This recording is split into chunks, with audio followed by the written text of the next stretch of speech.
Bonjour à tous, soyez les bienvenus. Si vous venez de nous rejoindre à l'instant, dans l'actualité de ce jour, le déplacement du président de l'Assemblée nationale, Louis Vlavonou, assiste aux travaux de la 141e Assemblée générale de l'UIP, l'Union interparlementaire à Belgrade, en Serbie. Avant son départ pour cette rencontre des parlements du monde entier, voici ce que le président Vlavonou a confié à la presse béninoise. À Belgrade, avec l'UIP, nous allons traiter du droit international et les mécanismes appropriés au niveau de la coopération sous-régionale pour voir comment nous allons trouver les solutions par rapport à ce droit international appliqué à la sous-région. Donc voilà un peu, vous savez que au niveau de la sous-région, nous sommes partis à la CEDEAO, à l'UEMOA, au Conseil de l'Entente, avec d'autres accords régionaux en ce qui concerne par exemple les accords quadripartites Bénin, Togo, Nigeria, Ghana. Nous avons aussi des accords bilatéraux. Le droit international appliqué par rapport à ces accords et les mécanismes de leur réussite, mais c'est de ça que nous allons parler là-bas. Vous venez d'écouter le président de l'Assemblée nationale, Louis Vlavonou, qui assiste depuis hier donc à l'Assemblée générale de l'UIP, l'Union interparlementaire en Serbie. Quel est maintenant le contenu du programme national de développement 2018-2025 et quel est son niveau d'application? Les membres du Conseil économique et social en ont été suffisamment informés. Le plan leur a été présenté. Les précisions de Jérôme Hongbo. Le Conseil économique et social est à l'avant-garde des différents programmes et projets qui s'exécutent en faveur des populations. C'est à son invitation que le président de la République a instruit son conseil spécial du Bureau d'analyse des investigations, Johannes Dayon, à apporter des informations relatives au programme national de développement 2018-2025. Votre présence cet après-midi au siège de notre institution dénote de l'attachement du chef de l'État au respect des textes de la République, mais aussi de l'importance qu'accorde la plus haute autorité de l'État aux réflexions qui se mènent au Conseil économique et social. Je voudrais alors saisir cette opportunité pour remercier le chef de l'État pour cette marque de considération qui constitue en même temps un défi pour nous au regard des attentes sous-jacentes. Je nous invite par la même occasion à nous illustrer comme à l'accoutumée par la qualité et la pertinence de nos interventions. Le programme d'action du gouvernement a précédé dans sa mise en application le programme national de développement 2018-2025 dont il était pourtant une composante. Des questions et réponses d'éclaircissement ont meublé la séance. C'est un programme très ambitieux et nous pensons que si on peut arriver à réaliser la totalité, ça va être un essor pour le pays, pour le développement de ce pays.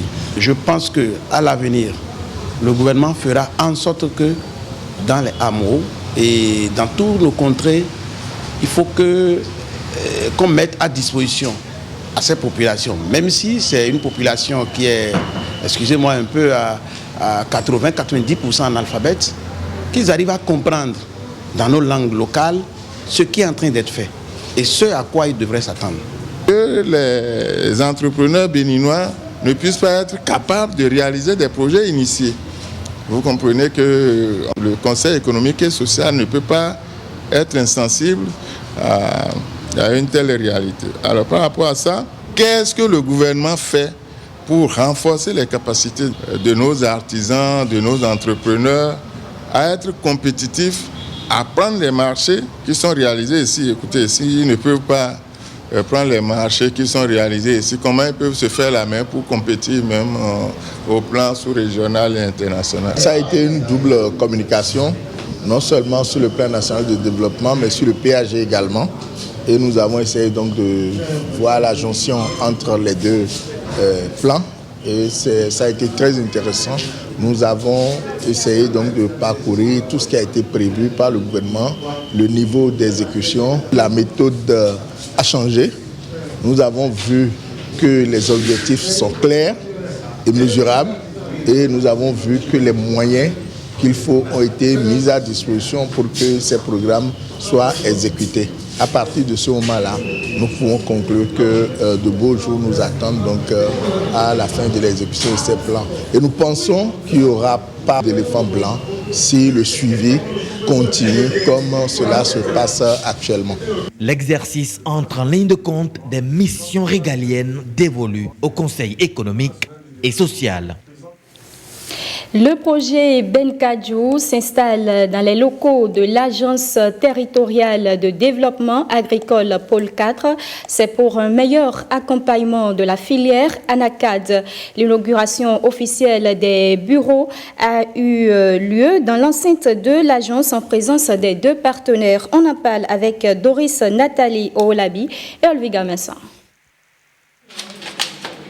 Voici désormais les bureaux du personnel technique du projet Benkadjou et de l'ONG TechnoServe. En partenariat avec l'Agence territoriale de développement agricole Pôle 4, ATDA 4, le projet entend créer à travers cette cohabitation une meilleure synergie d'action dans la promotion de la filière Anacard. En acceptant de nous octroyer une partie de l'espace dont vous disposez, vous avez marqué ainsi votre intérêt et l'engagement de nous voir à vos côtés pour qu'ensemble, le partenariat qui va se développer aille beaucoup plus dans le sens d'un échange, d'un partage d'expériences, d'un développement des compétences au niveau de cette agence-là pour que les attentes liées à cette filière exprimées dans le programme d'action du gouvernement puissent connaître vraiment une certaine réalité, une effectivité qui devra être l'œuvre conjointe de votre personnel technique et de l'expertise technique que nous mettons à la disposition des acteurs de cette filière. Depuis le démarrage de ces activités, l'ATDA 4 bénéficie toujours de l'appui technique et financier de ses partenaires Benkadjou et TechnoServe, surtout en ce qui concerne l'amélioration de la production d'Anacard. Et donc, cette proximité vient à point nommé. Nous espérons que la collaboration sera encore davantage plus serrée et au jour le jour, vous allez veiller à accompagner les techniciens de l'ATDA de Pôle 4.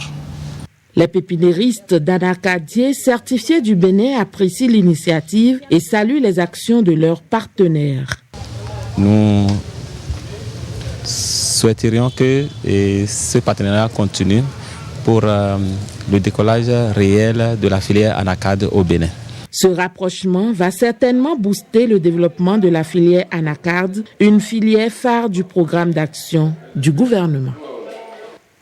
La traite des enfants est un crime. Les responsables de l'ONG Enfants pour un développement durable ont organisé une marche pour dire non à ce phénomène qui perdure dans la commune de Tchaourou et d'autres régions du Bénin. Femmes et enfants, tout âge confondu, ont pris départ du centre de promotion sociale pour rallier l'hôtel de ville Canel Kakbo et Ousban Baparapé.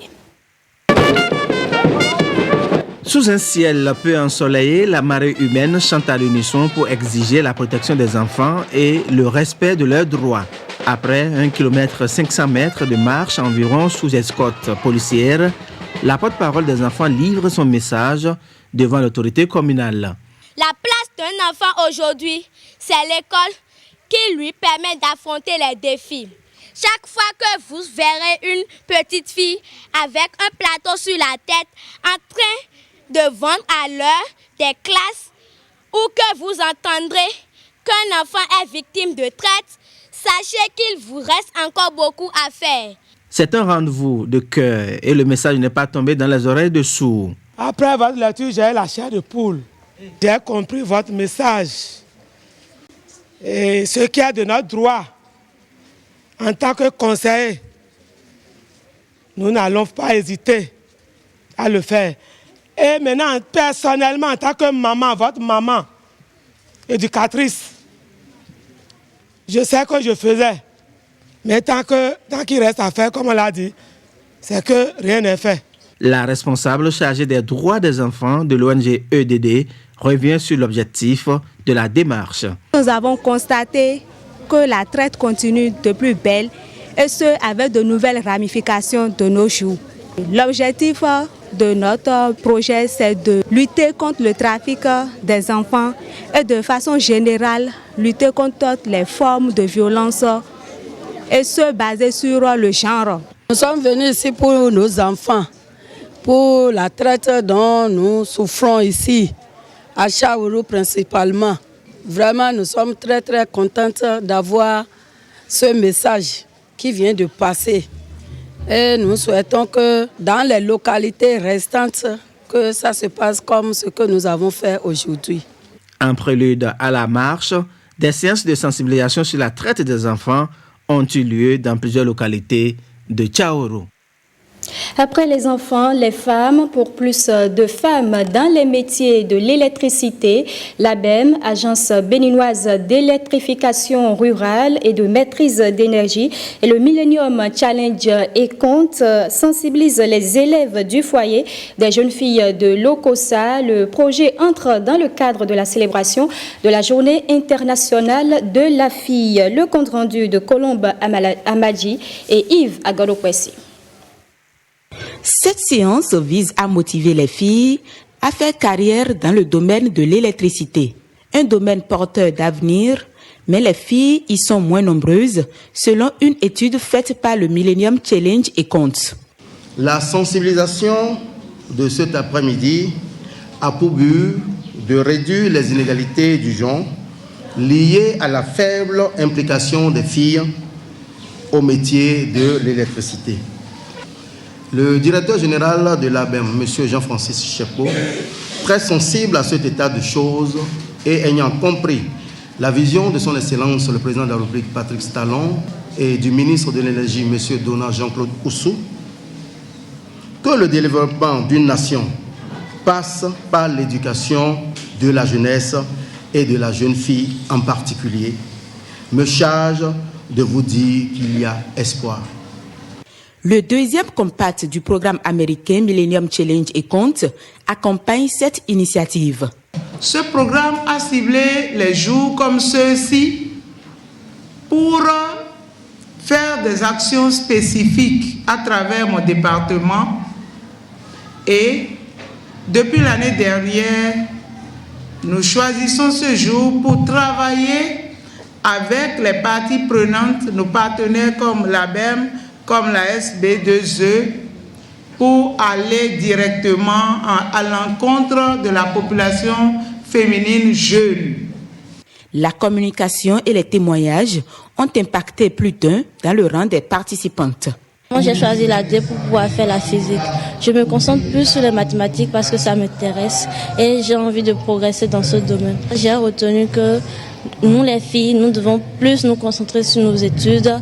Nous devons apprendre à économiser l'électricité, à éteindre les lumières derrière nous. Il faut se concentrer, il faut être expert dans sa filière. La deuxième édition de la célébration de la journée de la fille par l'ABEM est placée sous le thème « Les filles, une force libre et inarrêtable ». À l'école supérieure de management ESM Bénin, la rentrée a eu lieu. Une rentrée couplée avec la cérémonie inaugurale des infrastructures de la dite école. Reportage de William Choki et Oseni Adeleke. Une salle multimédia dotée d'une centaine d'ordinateurs, un restaurant et une cuisine d'application, un espace culturel et sportif, un ensemble d'infrastructures mis à la disposition des étudiants de l'école supérieure de management, des joyaux pour améliorer leurs conditions d'études et d'éclore leur savoir-faire culturel. Cerise sur le gâteau, une salle multimédia et laboratoire de langue d'une capacité de 100 ordinateurs. À l'École supérieure du management, les responsables ont à cœur la pleine réussite des ambitions des apprenants. Et pour cette rentrée académique 2019-2020, la première autorité n'a pas manqué d'appeler ses étudiants à plus d'abnégation. Nous demeurons dévoués et désormais plus fidèles aux exigences louables du CAMES et du gouvernement béninois. Il y a 2 ans, on s'est vu pour les 10 ans de cette école. Monsieur Isidore a pris un certain nombre d'engagements. Mais je suis heureux de constater qu'il a réagi, il a assumé et aujourd'hui, les engagements qu'il a pris ont été respectés, pour ne pas dire dépassés. Créer une école et mettre tout ce que je viens d'entendre comme infrastructure, c'est mieux assurer l'avenir des enfants. L'école de demain, le bain de demain dépend de vous. L'École supérieure de management, c'est déjà 12 ans d'existence, 12 ans de formation dans l'enseignement supérieur, un effort que salue ici le représentant du ministère de tutelle. Puis l'avènement du gouvernement de la rupture en vue du nouveau départ, nous nous sommes lancés dans une série de réformes. Aujourd'hui, nous pouvons être fiers du chemin parcouru. Aujourd'hui, nous pouvons montrer du doigt les résultats obtenus. Et c'est avec beaucoup de fierté que je voudrais dire que votre école, l'école que vous avez choisie, s'est battue pour être parmi les meilleurs à l'intérieur de cette réforme. À la suite de Dodi Amouzovi, plusieurs autres partenaires de l'école supérieure ont approuvé les innovations. Ils ont promis d'accompagner l'école pour son rayonnement au-delà des frontières africaines. Les violences basées sur le genre au cœur d'une rencontre à Aplaoué. Il s'agit d'informer la couche juvénile sur les bons comportements en matière de sexualité. L'activité s'est déroulée au CEG 1 d'Aplaoué. Yves Agodopessi, Colombe Amadji. 2 étapes marquent la rencontre semestrielle des clubs de jeunes sur la santé sexuelle et reproductive d'Aplaoué. D'abord, une causerie avec le responsable du centre de promotion sociale de la commune. Cette rencontre est semestrielle et pour cette fois-ci, ça coïncide avec la JIFI, la Journée internationale de la fille. Et dans ce cadre, nous voudrions alors adresser des messages en lien avec les violences basées sur le genre. Pour mettre un terme à cela, nous avons décidé quand même que les jeunes puissent alors en parler.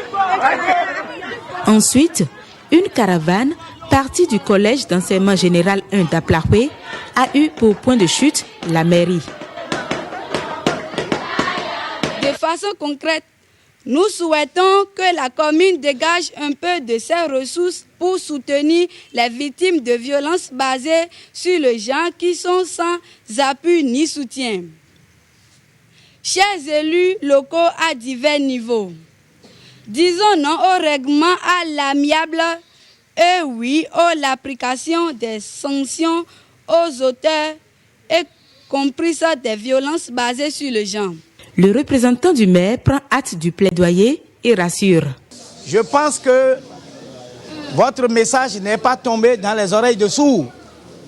Et nous pensons qu'il serait bon que nous appuyions aussi l'autorité à travers le conseil communal pour que votre plaidoyer soit pris en compte. Avec l'appui financier du Royaume des Pays-Bas, la rencontre est organisée par le groupe d'action pour la solidarité et d'initiative de développement CRACID, un partenaire de l'ONG Care Bénin Togo et le PSDSR. L'ONG Alinayon a procédé à la remise d'un lot de matériel de construction aux enfants dont les parents sont victimes d'accidents de la route. C'est une cérémonie couplée avec la remise des attestations de fin de formation à ces jeunes vulnérables en vue de faciliter leur insertion sociale et professionnelle. Christelle Tongodo, Monique Thor.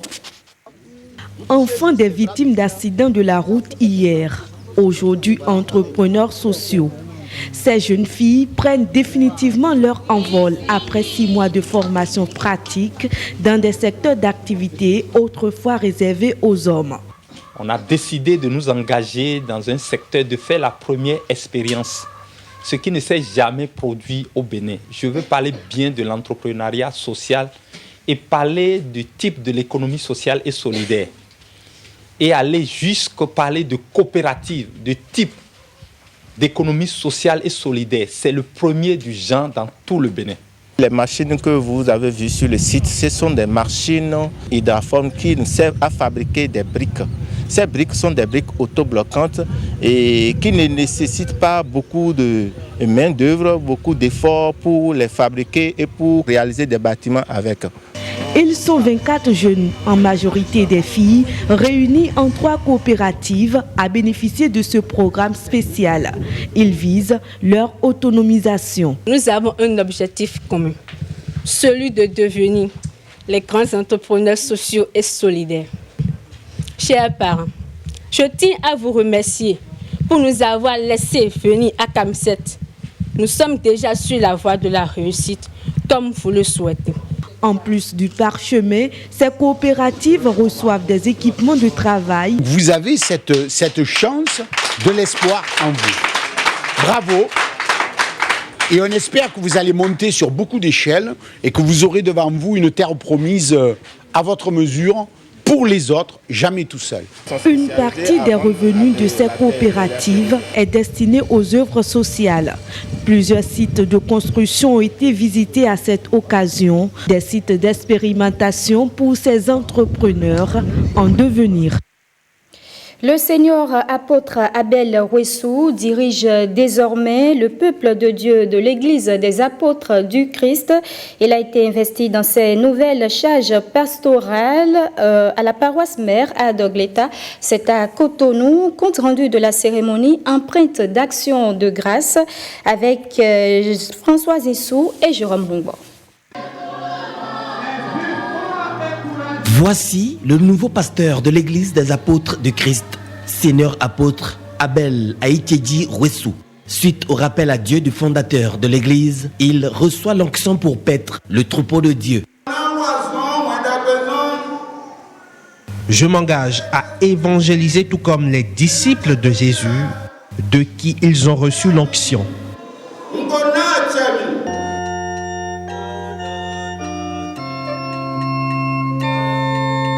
La cérémonie d'investiture a enregistré la présence des membres du comité suprême de gestion de l'église, des fidèles et des sympathisants d'autres confessions religieuses. À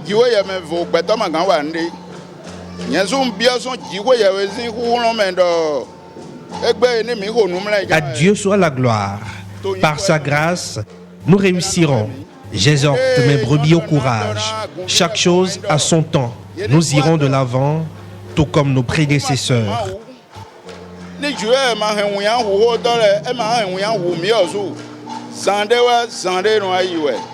Toujours en avant, jamais en arrière. Née en 1984, l'Église des apôtres de Christ a pour vocation la profession de la foi. C'est la toute première fois qu'elle change de tête. Moi, c'est un ami commandement, c'est Douai. Bon, Jésus-Christ va. Pour mettre en observance les 10 commandements de Moïse, Jésus nous recommande l'amour du prochain. C'est dans cet esprit que nous allons réussir la mission.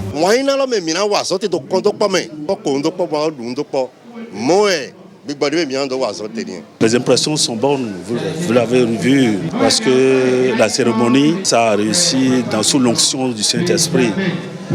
Les fidèles ont répondu massivement, même les honorables invités, ils ont répondu massivement à cette fête.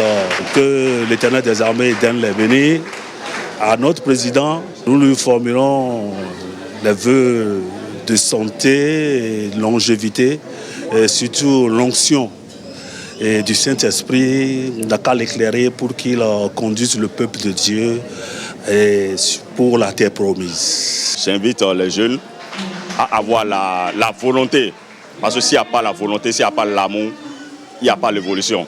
Parce que notre devise, c'est toujours en avant, jamais en arrière. Au nombre des défis à relever, selon ses dirigeants, l'implantation de l'Église dans toutes les contrées du Bénin. Et parlons maintenant du Festival international de l'authenticité africaine. C'est un festival qui valorise l'identité culturelle africaine par les vêtements et accessoires d'origine africaine. Pour l'édition 2019, des innovations font leur entrée. Les organisateurs de ce festival sont au micro de Océane Amoussou. Quelqu'un qui porte un agbala, qui soit fait en tenue tégale ou en tenue lait, quand on le voit, on sait que ça, c'est un Africain. Ibile, qui signifie retour à la source, il a dit non, il n'est pas le seul oiseau, mais il peut demander aux autres des pays africains de l'accompagner dans cette aventure-là. Et c'est comme ça qu'est né l'esprit de Fila. Et Fila, c'est un festival international de l'authenticité africaine, Ibile. Parce que Ibile dont on parle, tous les Africains ont leur Ibile. Le Togolais, il a son Ibile, sa référence identitaire, à travers ses tenues vestimentaires. Le Nigérian, le Ghanéen. Et il a remarqué qu'il est important qu'on se mette ensemble pour valoriser notre culture africaine. Et c'est comme ça qu'est né l'esprit de Fila. Le Bénin sera, à travers ce festival, le marché international de Ibile. La période qui est destinée à l'organisation de ce festival, c'est du 15 novembre au 17 novembre.